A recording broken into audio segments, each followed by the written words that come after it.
All right, the first topic we're going to jump in for 2023 is salary negotiations. And again, this is not a scripted video. I just wanted to drop some gems on just the topic of salary negotiation. When I think about salary negotiation, the thing that really tripped me up early in my career is, number one, I didn't negotiate. In my head, the thing was search for a job, apply for the job, interview for the job, accept the job. I did this from the time I started my professional career in 2007 all the way to 2019. I searched for the job, applied for the job, interview for the job, accept the job. Now, what's missing? The fourth area, negotiate the job. I had those mixed out. It should be negotiate and then accept. So if you're watching this video and you've never heard that concept, it's the 5 areas of finding a job. You search for the job on LinkedIn, Glassdoor, Indeed, their career page. You apply for the job with your resume, and we'll talk about that here in a little bit. Then you interview for the job, you prepare, you work on your star stories, your demos. Then you receive the job offer, which you negotiate. You always ask for more money, and then you accept the job. That's the play. That's the top 5. Now, if you haven't heard that concept, I hope this catches you early in your career. And if you're later in your career, you still can get the money that you left on the table. But that is the 5 steps of the hiring process. And that's something that I stumbled upon. I candidly left a lot of money on the table, excuse me, earlier in my career, but never again. I got it all back. All right, now let's talk about some of the mistakes to avoid when you're negotiating. So I'm gonna say it again. I'm gonna keep repeating it. Search for the job, apply for the job, interview for the job, get the job offer and negotiate, accept the job offer. One of the biggest mistakes that I used to make is I would accept the job and then try to negotiate. Bro, you cannot do that. So the first mistake to avoid is don't accept the offer. You have to counter that first. So here's how it typically works. Going back to it, I found the job on LinkedIn. I applied for the job on LinkedIn. Recruiter hits me up, says, hey, Coach Rountree, I like your profile. Let's have a phone screen. I go through the phone screen. It's typically 30 minutes. And in that interview, I'm asking questions about the role. I'm giving them my salary expectations, which I'll touch on here next. Let me make a note. And then it's typically 30 minutes. It's with the recruiter. The recruiter's trying to get data. Is Marcus the right fit for this role that I can bring and start the interview loop or the interview process? So they get the data they need. They move me forward in the process. All right, cool. Now I start meeting with people that I'm going to work with. I'll meet with the hiring manager.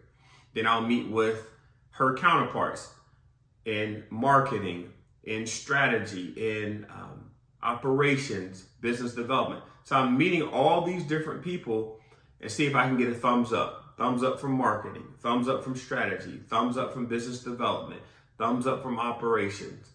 And then once I go through the whole loop, it's typically what I'm seeing today in the job market. There's typically the phone screen.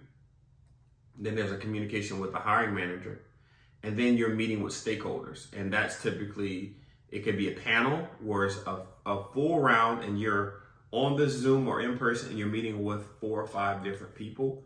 Or it's an all day loop where you may have 4 interviews in one day. You're meeting with back to back to back. And then that's considered the interview loop. So expect multiple rounds. I don't want you to get discouraged. And now, because of the current environment in 2023, you're having the phone screen, hiring manager screen. Then you're doing the interview loop, a panel, or you're doing like back to back to back. And then they're also adding a case study and a presentation. So, and here's why. Because it can be frustrating as a candidate. Like, yo, bro, why am I going on 7 interviews, 10 interviews for a role? Well, depending on the level and based on the current environment, if they hire the wrong person, it's a huge expense. So they're not leaving anything to chance in this market. So expect a pretty long interview process. And that's why it's important to interview with multiple companies. Not every company is going to give you 1, 2, 3, 4, 5. But for some of these big dog jobs, I'm talking about these 6-figure jobs, the 150K and above, with sign-on bonus, with annual bonus, with stock, they're not playing around these days. They're going to go through a full loop to make sure that she is the right person for this job. Everybody that they're going to work with has signed off on this hire, so the interview process is pretty drawn out. But once you get the offer, you go through the loop, you get the job offer. The recruiter calls you and says, hey, Marcus, I'm excited. We call this the news. I got the call with the news. I got some good news for you.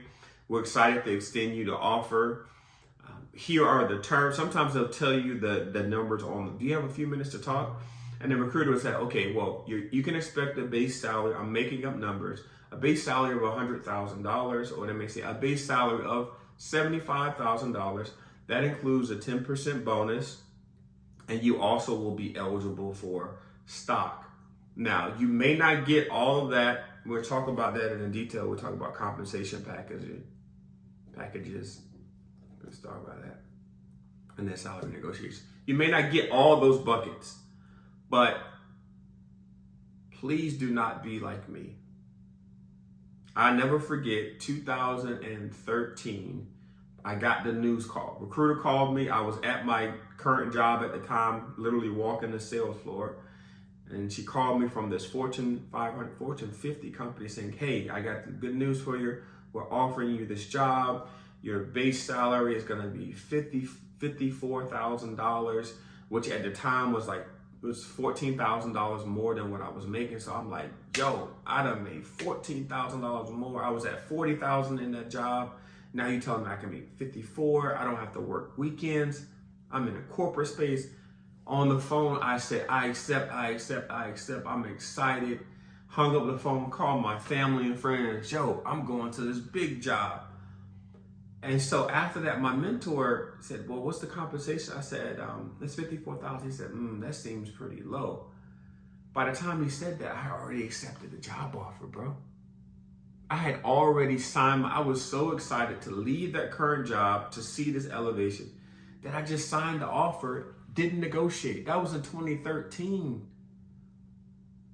Left that money on, and then, so what, the day of my orientation, this was so stupid. I said, hey, I talked to my recruiter. I was like, hey, I want to meet with you. I was like, hey, I wanted to know if I can negotiate more money. And I remember her face was like, what? You've already accepted a job offer. But I had my whole game was off. I didn't know. No one taught me that. And I didn't even, after, she said, obviously, no, the team is not able to move forward, which, you already accepted the offer. You can't negotiate afterwards. But that was in 2013. And I didn't even think about it. I just kept going throughout my career until 2018. I was like, I got to figure this out. All right. Now, I want to touch on, so mistakes to avoid. Don't accept the offer when you get the good news call. This is how you should respond. Thank you so much for this opportunity. I'm excited for this role. Could you please forward me the job offer? I would love to talk it over with my family and friends and to make a decision. I'm excited to really join this organization. The reason why you want it via email, going back to negotiating, is because when you get the offer via email, let's go back to my old school example. This company sends me the email, here's your job offer. Instead of me accepting, which I did, and responding, I went, printed it out, signed my name, and scanned it, and emailed it back to them. What I should have did is said, all right, they're offering me $54,000. Let me see if this is a lowball job offer. So I take the title and the company, I go to Glassdoor.com, and I look at the average base salary, and I compare it to what they offer me. And I said, okay. Then I go to linkedin.com/salary, put in the title of the company and see if it's 54,000 the number. Okay. Then I go to Indeed. I do my homework. I don't just accept the job offer, bro. And in this example, if I had done that, I probably would have saw that for that product marketing specialist, the base salary probably should have been 65,000. And what would I have done if I know what I know now? I would have emailed back the recruiter, didn't sign the offer, and said, hey, in my email, I would use that video that has 10,000 views. I break down the ease concept. I'm excited about this opportunity. Here is, I want to start negotiating. Here's my salary ask. This is based on my research. And then again, the E would be, I'm excited again. Again, I'll link that below, but I would basically structure a counter offer and say, hey, based on my research, I want to request a base salary of $65,000. I'm excited about this opportunity. Here's what I've seen on Glassdoor, Indeed, and LinkedIn, and put the ball back in their court. Now, every time you do that, they may not give you the 65, but they may give you 60. It's still $6,000 more than what you initially got. But the thing is, bro, you always have to counter the job offer. I recommend that you ask for 10 to 20% more. And I'll link below a course I created last year that I'm going to really continue to add different volumes, but it's called the Career Pivot. And I give you an email sample template. I give you webinars on how to search for a job. There's a PowerPoint slide deck, actually 2, that break down the do's and don'ts of negotiating. I think it's very helpful. It's actually $9.99 for $10. You have access to this information that could get you another $10,000 in compensation. And like you might be asking, Coach, why is it so low? Why is that price point so low?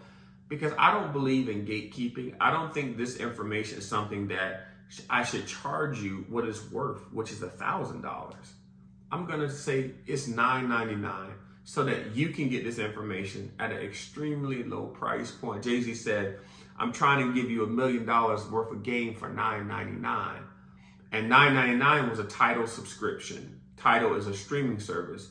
And that album, 444, if you haven't listened to it, go back. It's aging very well. I'm a huge Jay-Z fan. I love music. That's something I wanted to also share. Music is a huge part of my life. Hip hop. My first cassette tape in '95 was Biggie Smalls' One More Chance, the remix. And I stood outside my grandmother's porch all day trying to memorize those lines. First things first, I pop up.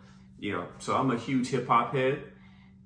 But yeah, for $9.99, I'm gonna give you this game so that you can send a counter email and negotiate and not be like I was in 2013.